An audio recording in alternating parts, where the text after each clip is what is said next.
Hello mga mamis, good morning. Ako ay pupunta San Pedro. Try ko bumili ng sampagita doon kasi 2 linggo na ako walang tinda, wala sampagita. Naubos na yung tubo ko sa Bulaklak. Siyempre, kung magastos ka, kumakain ka sa araw-araw. Kaya wala na yung aking kita sa noong undas. Ngayon ang sampagita mga mamis, tuwing sasapit itong December ay mahal ang sampagita. I-share ko sa inyo kung gaano o magkano ang presyo ng sampagita tuwing dadating ang Pasko at dadating itong buwan ng mga taglamig. Dito na po ako mga mami sa San Pedro. Tinanghali, napaka-traffic. Titingnan natin kung magkano na ang sampagita ngayon. Parang walang sampagita. May sampagita kuya? Wala po. Maya pa po alas 12. Saan galing po? Pampanga po. Pampanga. Doon sa'yo na wala. Kami lang na rin ito at wala talagang sampagita. Kita kuya? Sampagita, Oo. 500. Puro kami na lang ang tinda. Nakalagay sa styrofoam kahit walang sampagita.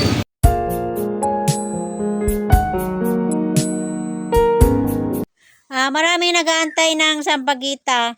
At sila ay mga nagpapatira na kasi pag wala kang patira ay wala kang sampagita dahil kakaunti lang. At ako ay bago pumunta rito ay tumawag para ako ay makakuha at mabahagian. Kasi pag wala kang parisher ay wala kang sampagita. Nag-aantay kayo sa sampagita. Wala po ba ngayon sampagita? 500. 500? Saan lang po galing ang sampagita ngayon? Sa Lucena. Mayroon ang Lucena? Lucena. Pampanga. Wala na. Wala pang bunga Santa Cruz. Kung gusto nyo nang umuwi, Colts. Colts, kahapon. Kahapon lang talaga yan, 2. 3.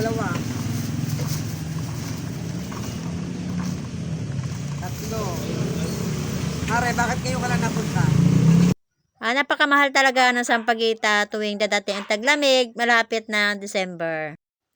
Ang Colts ay 400 lamang. Mas mura siya doon sa bagong dating.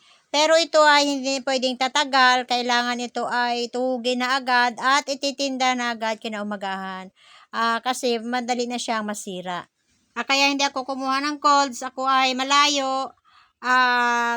Tanghali na, mainit, baka bumuka at baka pagdating ko ay masira dahil bababad siya. Magkano puhunan mo dito?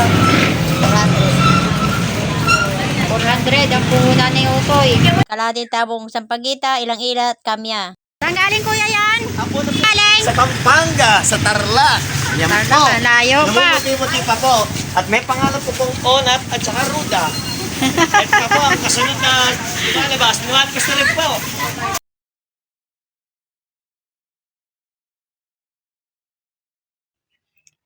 Napakaswerte ng Pampanga dahil tagmahal sila lang meron kaya ang presyo ay 500.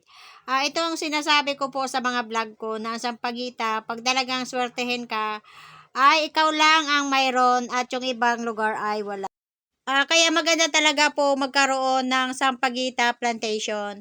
Pag wala pong sampagita, huwag ka mawala ng pag-asa, alagaan mo lang at talagang ang Panginoon ay mabait. At talagang ikaw ay jajakpat. Wala ka ibang gagawin. Talagang kusang nagkakaroon ng bulaklak mo. Ang iba ay mga bulok. Ang iba ay hindi magagandang bulaklak. Pero ikaw ay... Lahat, di nagbabago. Magkano te? 500.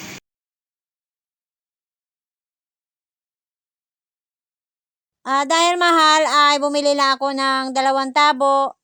Susubok lamang kung may tutubuin sa halagang 500 ang isang tabo. Kaya dahil mahal ang sampagita, ay mahal din ang tinda. At saka ring ilang-ilang, ari ay mahal. Ari ay piso isa doon sa San Pedro. So, 2 ganito ay 10. 10 lang muna to. Dati, ito ay 4, 10. 4, 10. Kaso lang ngayon, malas ang pagita, kaya 2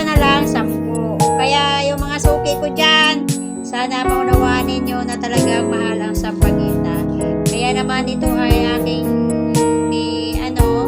i-share sa inyo para yung mga suki ko, sasabihin nila, anong mahal naman ang sampagita? Mura-mura lang naman sampagita, ay kinukuha lang daw sa gubat.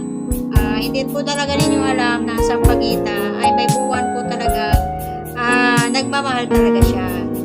Parang ginto ang presyo ng sampagita.